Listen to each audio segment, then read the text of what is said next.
Hi, I am Rick Lowery, president of the Disciples of Christ Historical Society. I want to begin by thanking my pastor, our general minister and president, Terry Hoard Owens, for her generous support of the society, leadership of our beloved church, and her friendship to me and my wife, Sharon Watkins. I want to thank everyone in the office of general minister and president, and I want to thank you, all of my friends on the general board. I'm so very grateful to have the opportunity to serve my church in this capacity. It has quite literally saved my life, giving me the opportunity to express a faith that is intellectually fulfilling, honest, and committed to social and economic justice. I want to thank you for your generous support of Disciples of Christ Historical Society. Your prayers and financial and other support sustain us in our mission to preserve the records and the documents and promote the living story of our church with its distinctive witness to the unity of all Christians and the whole human family.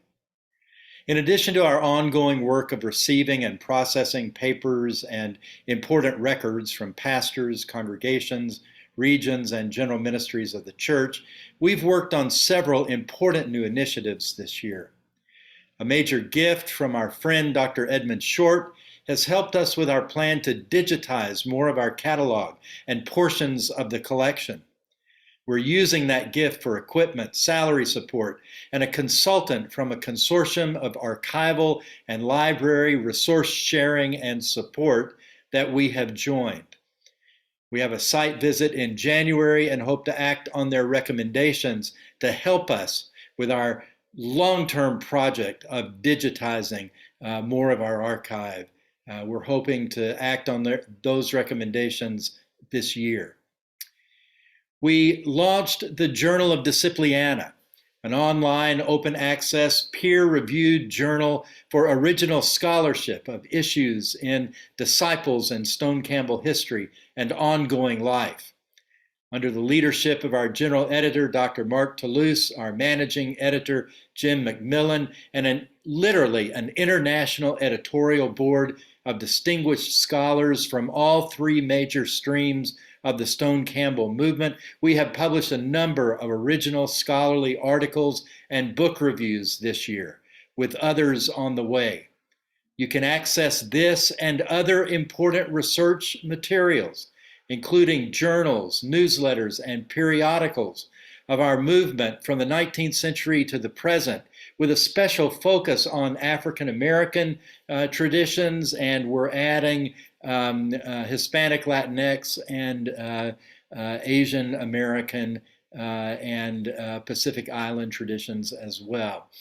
You can find all of this at our Digital Commons website, which can be accessed directly from our discipleshistory.org website.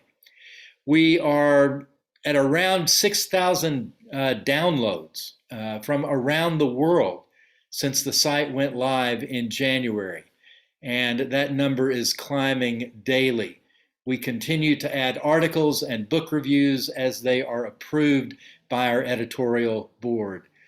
Our outreach on social media has grown this year. The Disciples History Facebook page currently has more than 1,600 followers, with about 800 participants in the Stone-Campbell History discussion group there. We've established an electronic newsletter. We recently launched the Disciples History podcast on YouTube, an ongoing discussion with scholars and church leaders about issues in Disciples history and current life.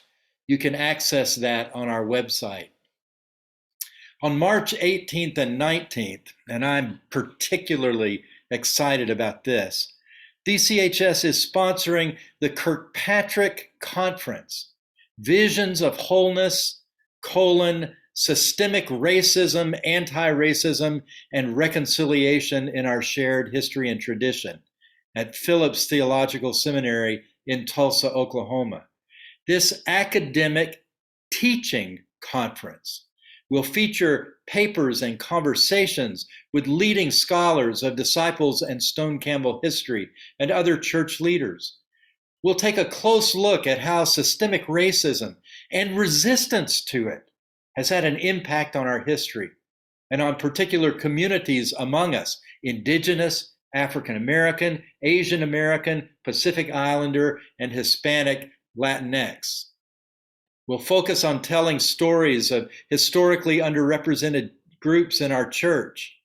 We've received a major reconciliation grant and an Orion E. Scott Foundation grant, as well as smaller grants from various ministries within our church to provide travel support for attendees.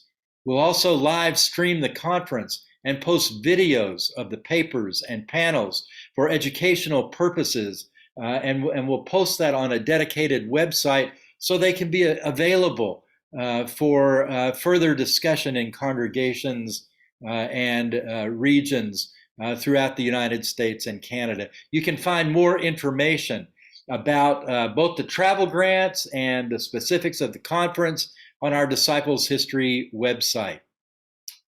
We also plan to publish a book based on the proceedings. That will be forthcoming later in 2022. With our partner press, Chalice Press, we will publish the memoir of former GMP John Humbert. We've also recruited authors for a new biography of Sarah Lou Bostic by Yvonne Gilmore, and Preston Taylor by Dr. Edward Robinson, who is also joining our board this year as a representative of the a cappella Church of Christ stream of the Stone-Campbell tradition. We also this year will experience a transition in leadership.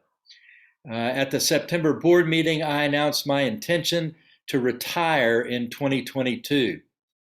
The September board meeting of 2022 will be my last. The board has begun a search process using the executive search model for my successor, with board member Rebecca Hale as chair of that search. I am grateful for the opportunity to serve this important ministry. I am also grateful that God has blessed us and that I will be handing off to my successor a ministry that is thriving and oriented toward the future. Again, I want to conclude by saying that we all at the Disciples of Christ Historical Society family are grateful for your support of this important ministry. We cherish your prayers and invite you to continue to pray for us as we continue this important work of telling the story of this movement for wholeness in a fragmented world. God bless you all, and thank you so much for your service to our church.